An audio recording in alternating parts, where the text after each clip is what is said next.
Assalamualaikum warahmatullahi wabarakatuh. Bismillahirrahmanirrahim. Alhamdulillahirabbil alamin wassalatu wassalamu ala asyrafil anbiya'i wal mursalin wa ala alihi washabbihi ajma'in. Subhanaka la ilma lana illa ma 'allamtana innaka antas samiul alim. Allahumma shalli ala Muhammad wa ala ali sayyidina Muhammad. Rabbi shrah li sadri wa yassir li amri wahlul 'uqdatam min lisani yafqahu qawli.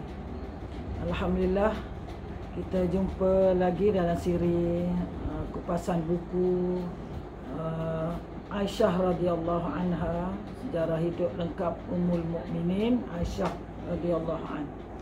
Dalam siri keempat kita dah bincang iaitu mengenai pernikahan Rasulullah sallallahu alaihi wasallam dengan Sayyidatina Aisyah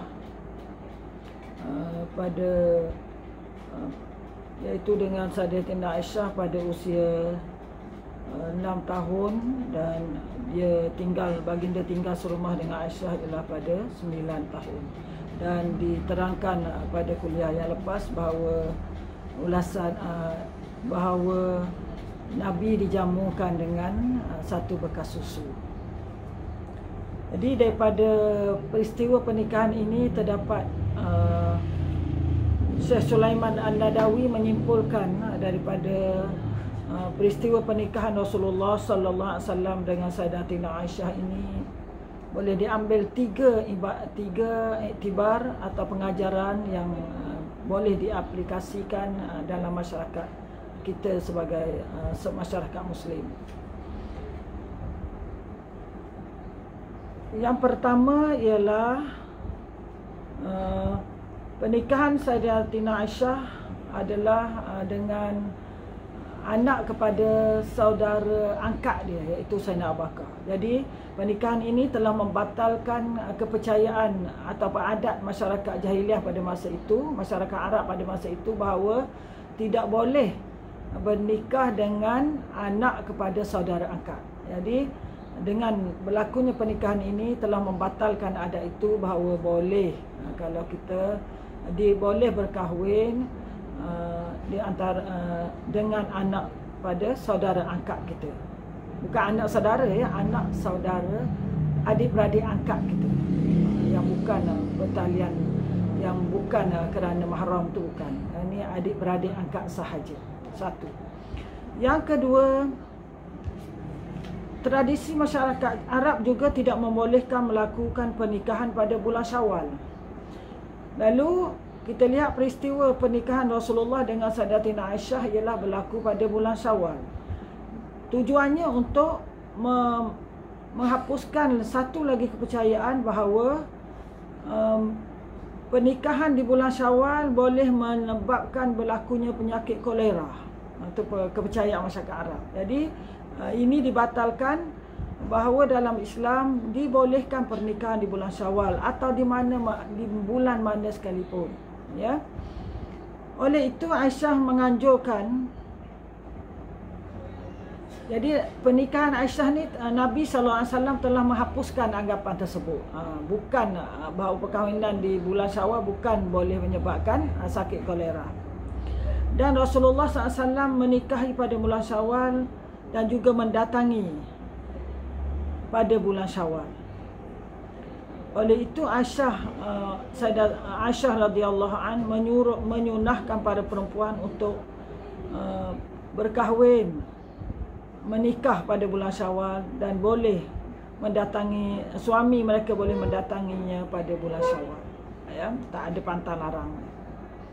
Yang ketiga, ini satu tradisi yang tak ada dalam masyarakat kita, iaitu di mana tradisi Arab mengatakan bagi pengantin hendaklah dinyalakan api di depan, dan suami tidak boleh menggauli isterinya untuk pertama kali kecuali di atas tandu atau di atas kenderaan. Maka kepercayaan ini dibatalkan. Bukhari dan Bukhari menegaskan bahawa tradisi semacam ini telah sama sekali dihapuskan. Dah tak ada sejak kedatangan Islam, tradisi ini dihapuskan. Jadi tiga perkara. Dan yang keempat seperti yang Ustazah sebut dalam siri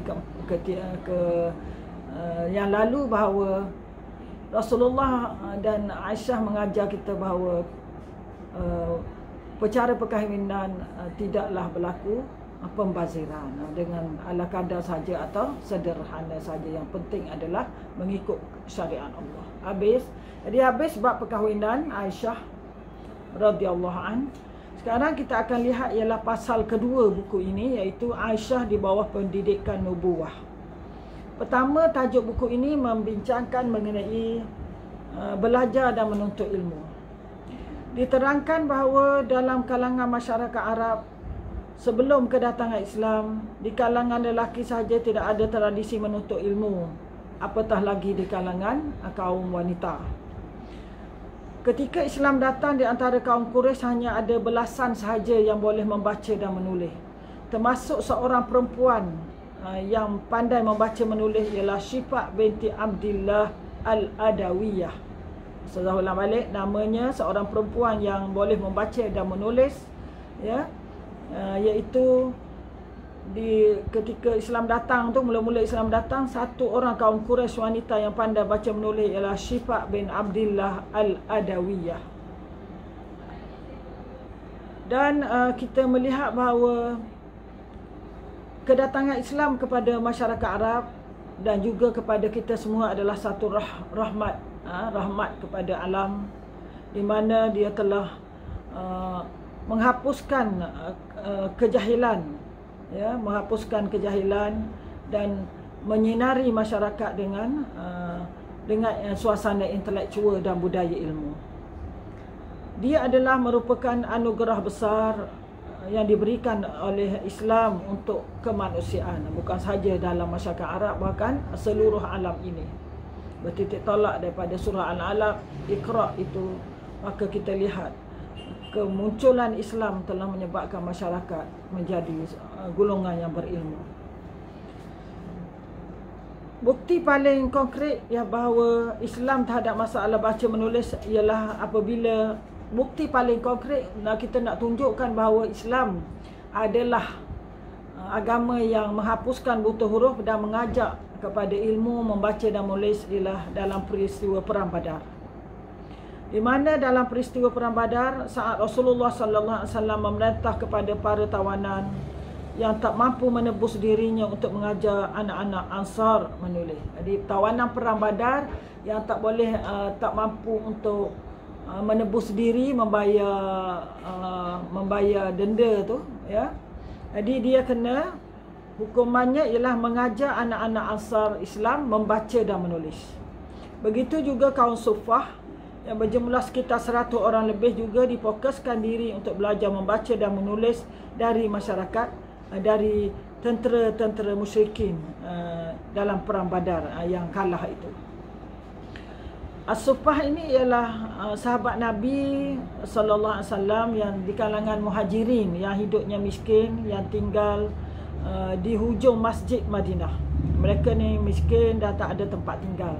Mereka ni adalah golongan muhajirin. Jadi mereka duduk di masjid, satu tempat di masjid, dan di sinilah mereka menuntut ilmu, dan mereka selalu diberi tugas mereka ialah belajar menuntut ilmu, dan mereka dibiaya, diberi sedekah dan infak oleh masyarakat Ansar dan oleh golongan yang berharta.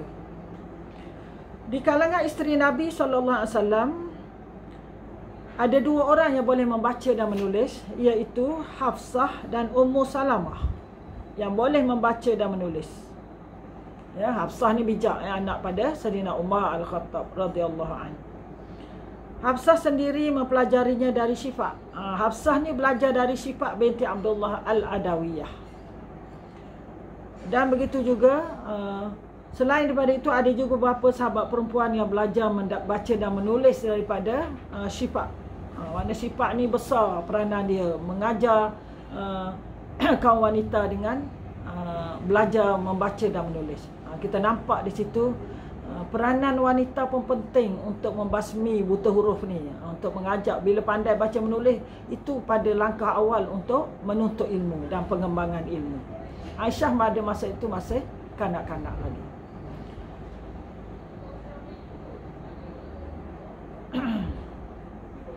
Dan seterusnya tajuk buku ini ialah hikmah poligami Rasulullah sallallahu alaihi wasallam. Sebagaimana kita tahu, isteri Rasulullah adalah bertaraf, semua isteri Rasulullah adalah bertaraf janda, kecuali Aisyah saja yang dinikah semasa kecil. Kita dah bincang dalam siri kuliah lalu. Dan Aisyah adalah satu-satunya isteri yang mampu memberi banyak faedah dan siraman daripada siraman kenabian Rasulullah sallallahu alaihi wasallam. Jadi apakah ada kata pendapat bahawa isteri Rasulullah adalah 9 orang. Yang lain tu Aisyah seorang saja yang lain adalah janda. Aisyah seorang saja yang anak dara.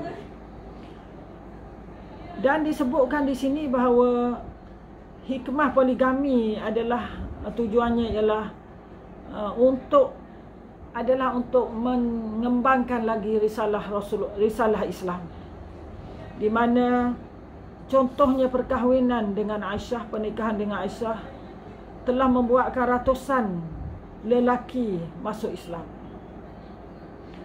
dan ratusan lelaki mendapat kesempatan untuk menjadi sahabat Rasulullah sallallahu alaihi wasallam. Begitu juga dengan perkahwinan isteri-isteri yang lain. Maknanya kaum atau kabilah isteri tersebut akhirnya masuk Islam, mengikut ajaran Rasulullah kerana merasakan mereka dimuliakan oleh Nabi, dimuliakan oleh Rasulullah. Sebab itu mereka masuk Islam. Adapun kaum perempuan tidak mudah untuk mendapat kesempatan menjadi sahabat Nabi. Jadi kalau kaum lelaki memang senanglah, dia boleh pergi dekat, boleh bercakap dengan Nabi. Tapi kaum perempuan agak sukar untuk menjadi sahabat terdekat dengan Nabi. Jadi kesempatan ini boleh diperolehi hanya dengan mendekati Aisyah radhiyallahu anha. Ya. Oleh itu nasib mereka beruntung kerana mereka boleh bersahabat ataupun mengambil ilmu daripada Aisyah radhiyallahu an dan isteri-isteri Rasulullah yang lain. Jadi para isteri Nabi mendapat anugerah besar dari Allah dalam hal ini. Mereka dimuliakan oleh Allah dengan kebahagiaan yang teramat agung, dan mereka bisa melibatkan kaum lelaki dalam menikmati kebahagiaan ini. Bermakna kewujudan isteri yang ramai ini, poligami Rasulullah ini adalah sebagai guru kepada kaum wanita pada masa itu, dan juga untuk ummah kemudian, untuk kita semua. Kita dapat ambil daripada pengajaran hadis-hadis yang dibawa oleh isteri-isteri Rasulullah sallallahu alaihi wasallam yang menceritakan tentang Islam itu sendiri, hukum, bab fiqh dan sebagainya. Jadi disebutkan di sini mereka akan menjadi duta Nabi kepada perempuan seluruh dunia dengan menghidupkan kembali tradisi beliau yang suci. Mereka bertugas menyebar dan menjelaskan sunnah Rasulullah pada umat manusia, seakan wahyu tidak pernah terputus. Berkat cahaya Rasul, mereka bak mentari yang tak pernah tenggelam. Buku ni agak sastra, ya. Jadi dinampakkan di sini para isteri Rasulullah ini adalah duta kepada Nabi, duta Nabi kepada kaum perempuan seluruh dunia. Ya, duta Nabi kepada kaum perempuan seluruh dunia untuk menghidupkan kembali sunnah Rasulullah sallallahu alaihi wasallam, dan juga untuk menghidupkan, menerangkan, menjelaskan tentang Islam yang sebenarnya, konsep Islam yang sebenarnya, bukan saja konsep kewanitaan tapi juga dalam bab-bab yang lain, ya. Jadi mereka ni menyebarkan sunnah Nabi. Sebab itu selepas Nabi wafat, para sahabat pergi berguru dengan Aisyah, ya, Aisyah radhiyallahu anha mengenai Islam. Jadi kuranglah bertepatan kalau kita dengar lagu, setengah lagu tu mendendangkan Aisyah, hanya kita tonjol dari sudut kemanjaan sahaja, ya. Bukan salah tak, tapi sebaiknya kita nak tunjuk pada orang bukan Islam bahawa Aisyah ni manusia yang hebat, bukan hanya dari sudut ilmu, Bukan hanya dari sudut manja, pipi merah, berlari-lari bekerja dengan Nabi, tetapi Aisyah adalah pencetus tamadun ummah. Ya, dia telah membangunkan dari sudut kewanitaan, hadisnya bijaksana, dari sudut perubatan, banyak yang perlu kita tonjolkan. Jadi kita kena cipta lagu baru. Siapa pandai buat? Ustazah tak pandai nak buat lagu. Nak tonjol ni, Aisyah lah tabib, Aisyah lah ahli politik, Aisyah lah ahli sastra, Aisyah lah banyak tahu hadis, Aisyah tahu ilmu fiqh dan sebagainya. Kita nak tunjuk ini wanita bukan penghibur sahaja, tapi adalah Aisyah radhiyallahu anha ialah seorang wanita yang Sri Kandi yang sungguh unggul, ya, dan luas ilmu. Jadi masa dah cukup, sebab masa rakaman kita hanya 15 minit saja. Jadi kalau tidak, telefon kita pun panas. Ustazah tak ada alat yang lain, ya. Jadi wallahu alam, segala yang baik adalah dari Allah. Minta maaf kalau ada silap. Subhanakallahumma bihamdik, asyhadu an la ilaha illa anta, astaghfiruka wa atubu ilaik. Wassallallahu ala sayyidina Muhammad. Wallahu alam. Wassalamualaikum warahmatullahi wabarakatuh.